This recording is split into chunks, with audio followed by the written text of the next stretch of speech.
What's up, everybody? We are back with another episode of the Booyah podcast, and today I've got one of my longest friends I've had on this show so far, Adam Clark. Welcome, brother. Thanks. How's it going? It's going very good, dude.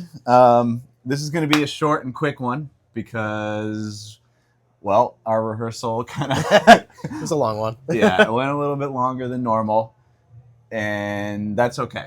So I think we have some really cool stuff going for tonight, and I'm glad we did what we had to do. But this is going to be a short one, guys, so let's get right into it. I think everyone wants to know, anyone listening that's a longtime Booyah fan, where the hell did Adam Clark go? Where is our OG bass player been? So I got a day job. A couple years back, I started working on a different career. I started flying airplanes. I became a flight instructor, and now I'm an airline pilot. So that's been taking up a lot of my time. Mm-hmm. I only have so much control over the schedule, so sometimes it works out where I can be here, and I love that. And other times I get stuck with a month where it's like, I got to be at work. So that's the long and short of it, basically. So where did that even start? Like, when did you decide that I'm going to start flying planes? Because you were on this path, obviously, of music. During college, pre-college. I've known you. We go way back. For anyone listening, we go way back. Like way back. Yeah. And we're going to get into a little bit about that too. But at what point in that junction did you decide to say, I want to not just do day job, but fly planes? Let's see. I've always been interested in it because my dad was an engineer and he worked on airplanes, and my brother is a helicopter pilot. So I was kind of always around it. Yeah, okay. So it was I don't know, I was always a bit of an airplane nerd, and it was just one of those things that's I didn't know that you could do it until I had this it was a family get together with some family friends, and we've got another family friend, my Uncle Rob, who's he used to fly for FedEx. Oh, I didn't know that. He sat down with me one day, and he heard that I was interested in looking into something, and he's like, hey, if you want to fly planes, this is how you do it. And he just kind of outlined, these are the steps you take. Yeah. It's an attainable thing. It's not easy, but, you do this, you do this, you do this, and then, eventually you work your way up. So, and he said, but before you dive headfirst into it, go take a flying lesson and see how you like it. And I took one lesson and was like, hell yeah. So kind of the rest is history. It was one of those things where it's I didn't want to leave music. But it was I want to do this and music on my days off and see how well I can balance that. So, well, yeah. I mean, trust me, man, I'm in the same boat. I'm not flying planes, but I am, during COVID was kind of the, I don't know, I guess the junction where I had to make the decision, should I kind of invest my time into something new? Is this my opportunity to go a different route, maybe get some more stability that I've been craving? Yeah. And, just do music for fun. Yeah. And not rely on it solely for my income. And I feel like, I can definitely relate to that. And that year sealed the deal. It was at first, I took my first lesson flying in 2018. And for me, at the time, it was one day. It was always this kind of ambiguous, whenever I get there, I'll get there. Right. And then 2020 happened, and you probably experienced the same thing. We both lost all of our music work, and we were like, what the hell is going on right now? Yeah. And that was kind of when I figured out all right, well, I'm not going to just let this entire year pass me by. This is free time that I have that I can put into something else. Right, do something. So I did a lot of my flight training, almost all of it, during that year. Was it remote at that time? Or? No, it was. So I was living in Hartford, and we have this little airport, Brainerd Airport, that's right in Hartford. It's right across the river in East Hartford, technically. Yep. And so it was I just started taking more aggressive lessons at this school. I'm putting myself in your shoes right now because, in my shoes, I was I'm going to go sell solar. Yeah. Because all I got to do is drive to someone's house and learn about the product and about how to sell and it seems like pretty safe overall. Yeah. I couldn't even imagine being like, I'm going to hop into an airplane and get behind the reins or the wheel or whatever you call it of an airplane. The yoke. That would scare the yoke. That's what it's called. Yeah. That would scare the shit out of me. I think there's just only certain people are built for that stuff. I mean, it was a risk, but it was also like, as I then became a flight instructor, I taught all different kinds of people. And what I figured out was, if you want to do it, almost anybody can do it. It's literally up to, does it scare the shit out of you, or can you manage that? Right. And that's really what it comes down to. Anybody can do it. It's just to be fair, there's more accidents in cars than there is the airplanes, right? Generally speaking, yes. Yeah. I don't want to say anything more about that though. Okay, fair enough. But actually, I know what you're going to have to. Okay, all right, fine. Because you were teaching, you got yourself to a point where you were teaching flight instructions. Yes. Right? Or you were a flight instructor. Yes. And you've told me some interesting, or we'll just call it what it is, some scary-ass stories. Yeah. And let's share one of the craziest ones that you can think of right now. Just like tell the viewers. Okay. A couple freak show, moments. I was flying a little, it's like you can fit 4 people in there, but really you're usually only flying with 2 people in this plane. It's a little single propeller on the front. Yep. And my job was teaching somebody how to fly this thing. And it's basically like a lawnmower in the sky. Yeah, basically. It's pretty basic. It's a little 4-cylinder engine with a propeller on the front of it, and everything else is mechanical in the back. It's like, this is old technology. Right. So my job was teaching other people how to fly these things and like introducing them to aviation. And part of that job is obviously you have to land the thing at some point. So teaching people how to land is like one of the things you spend a lot of time doing. Yeah. And it was just a daily occurrence. You're being hurled at the ground by somebody who actually doesn't know what they're doing in the plane. Right. And it's, as the instructor, you're kind of like, at what point, we've got 2 sets of controls. So at what point do I decide that this is unsafe and I need to jump in and do something about it? Right. Or do you let them make some little mistakes in the process and just kind of let it happen? So that was just a daily thing. But probably, I can think of two experiences where I was like, where it really got my heart going. Okay. One of them, I was working with this older gentleman that had his own airplane, and he's doing his routine flight review kind of thing. And that's every couple of years you got to do one of these. So he's flying with me, and I basically am just making sure he can do all of the basic stuff.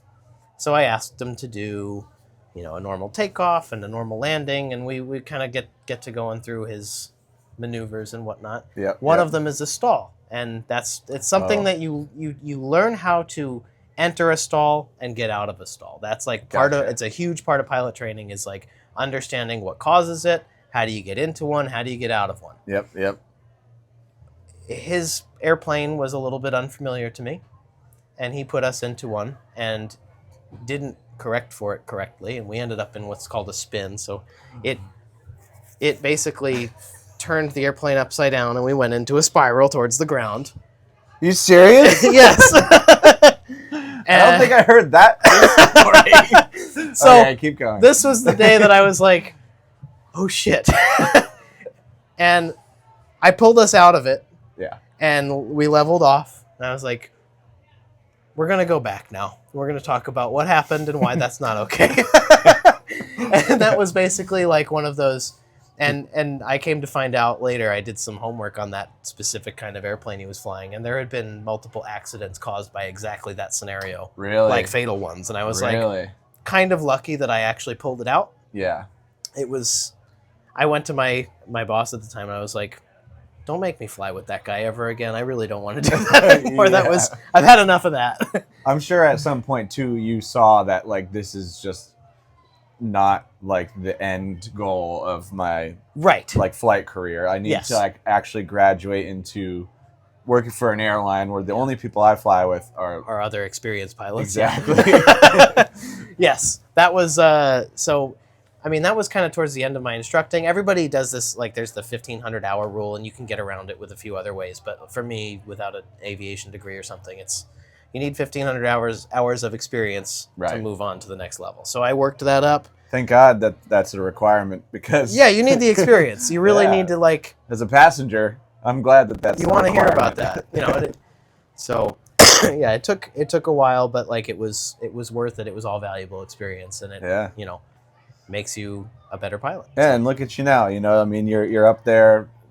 You reached that next level, right? Now you're working for an airline. Yep. And full time, and here we are today, still able to play music. I still get to play music, and it's like it took a couple of years for it to kind of hash itself out, but now I'm starting to get to that point where it's like I've got my day job that I enjoy, and I come home and I get to book gigs and play with my friends and rock out, and that's awesome. Yeah, man, we're just so excited to have you back this week. It's gonna be a really cool night too. We were joking earlier during sound check. Everyone's like, "Welcome back, Adam." Like, we thought we'd just throw you a nice, a nice easy one to get you started back up with us again, and then cue Rage Against the Machine. It's just like straight in. Yeah. Let's go. I won't have fingers left at the end of the night, but that's okay. That's what I'm here for. But dude, you were with us since the beginning. Yeah. Like when we first started doing Booyah, like whatever years ago, 8 years ago, 9 years ago now, maybe. Yeah. Do you have like a first recollection of like how that kind of came about for you? And well, I think the origin of it, at least from what I've talked about with Mike, is that this goes way back to like before West End Blend was a thing. And we were doing rehearsals. It was like me and you and Mike and Paulie, and it was just kind of we were at the Hart School at the time. Everyone's just feeling out each other. It's like we're all working on, at the time it was like everyone's forming groups and whatnot. So you're just kind of like playing with everybody and seeing what works and what doesn't work, and what people have schedules for and what people don't have time for, and it totally. So through whatever happened there, I got playing with all of you guys. But I had my own project going on at the time, and for what it just didn't pan out in that way. But then a couple of years later, I mean, you and I have been playing together since we were in high school. Yeah, let's get people filled in a little bit on that part, because we told them earlier we go way back. But like, how far back? So I moved to Guilford in 5th grade, and you were in Guilford, and I remember being in various classes and band class and stuff. We both played trombone. His mom was one of my music teachers. Yes. Shout out Mrs. Clark. Mrs. Clark. She taught me all my slide positions on trombone, because I wanted to play sax. I wanted to play all these other instruments. Everyone else got those. They gave me trombone. And for like the first 3 months of it, I didn't learn the slide positions. And so she just sat me down one day. She's like, "See this note here? This is this. This note here, whenever you see this here, you have to put your slide here." And from there out, I knew my slide positions. There you go. Thank you, Mrs. Clark. There you go. But yeah, I think we played in band and probably had classes together, through into high school. But then you started playing drum set, and I don't know when exactly you started that. I started playing bass just kind of on my own. I was probably 15 or 16 or something like that. We're both late bloomers. Yes. Yeah. And then, however it happened, we ended up jamming together at some point, and it just clicked, and we were like, okay, well, let's, and we've played in bands ever since then. So it's been the majority of our lives. Basically, basically since high school, right? Yeah. Like in high school, we were gigging we weren't old enough to play at bars. Yeah. So we would play at ice cream shops, coffee shops, and seafood joints. Yeah. All summer long. Yep. And that's how we started learning repertoire. Yep. A lot more jazz back then too, but it was also just like how to play with other people and how to show up to a gig and like how to prepare for it and how to read a crowd and how to like all that stuff. All that stuff. And then eventually we had the idea to start the Booyah, and I was like, well, obviously I know who's going to be the right fit for this. I've been playing with this guy since high school. It's like we read each other's mind, like often. Yes. That's one of the coolest things I think ever too, is like, and this goes all the way back to high school. It still happens to this day. Every time I play with you. Yeah. There's like a moment, there's multiple, but at least one every night where I'll do something. Yeah. And you like nail the hit with me. Yeah. And it was like, get out of my head. Telekinesis. It's just like you are. I don't know. I mean, I guess we played with each other for so long that you just kind of like, you learn some of our tendencies and whatnot. You're like, yeah, I hear where you're going. I got it. I think too, a big part of it is just kind of looking back to, like, we had the same influences in high school. Like, we listened to the same bands. Yeah. We were checking out the same guys. Like, you were checking out the bass player of the band, and I was checking out the drummer of the band. Yeah. But, like, they linked up in their own way, and, like, that's gonna rub off. Yeah. You know what I mean? Yeah. So it's just really cool to see how that has formed into, like, where we are today. Like, doing our own things, but also still able to come back and jam the hell out. And it hasn't changed that much. I mean, like, the biggest thing is I'm not around as much, but like when I come back, it's like these are all my best friends. It's like I'm coming home. This is like I love it. So dude, the people definitely, you know, the long time Booyah fans, the OGs, they all throw that respect down towards you because you were there when we were growing and when we also really started to get momentum going, and you know, you were there for all of that, laid that foundation, and now anyone that comes after you is just continuing the legacy, you know. And it's just really cool to see how, you know, Booyah has evolved, our crowd has evolved, us as people have evolved, and just really stoked to have you back, man. And, hell yeah. And I think there's going to be a few more in April. Yeah, definitely the 10th, and there's going to be one more later in the month. I got to figure out which one it is, but is the birthday one the 10th? That's the 10th, yeah. Yeah, so guys, keep your eyes out for April 10th. He's going to be on that one, and we've got some ideas. I don't want to spoil it totally, but I also kind of want to give a little teaser. So the idea, should we spoil it or no? No, because it's not. I haven't talked to anyone. We got to solidify it with everyone else. Yeah. First. Okay. All right. We'll wait for that. Yeah. Actually, you know Stand by. Cliffhanger. You guys. Yeah. Stand by. Well, we got a really cool idea for his birthday. Booyah. Yeah. But with that being said, man, this has to be a quickie today. It's all good. Because we got to get downstairs and rage. We got to fucking rage. Let's go. Let's go. All right. Well, guys, thanks for tuning in. Definitely going to have him back on this podcast again because we got to cut it short. But like, comment, subscribe. I'm going to drop a few links to some of Adam's recordings and some cool videos that I'll find of him online. Sweet. And thank you for tuning in. Come to Booyah on a Wednesday if you haven't already. Every Wednesday, different theme. It could be Rage Against the Machine. It could be James Brown. It could be Red Hot Chili Peppers. I mean, it could be anything. Yeah, anything. So come on down on a Wednesday, Art Street Tavern. Thank you. We love you. Hell yeah. Thank you. Bye-bye.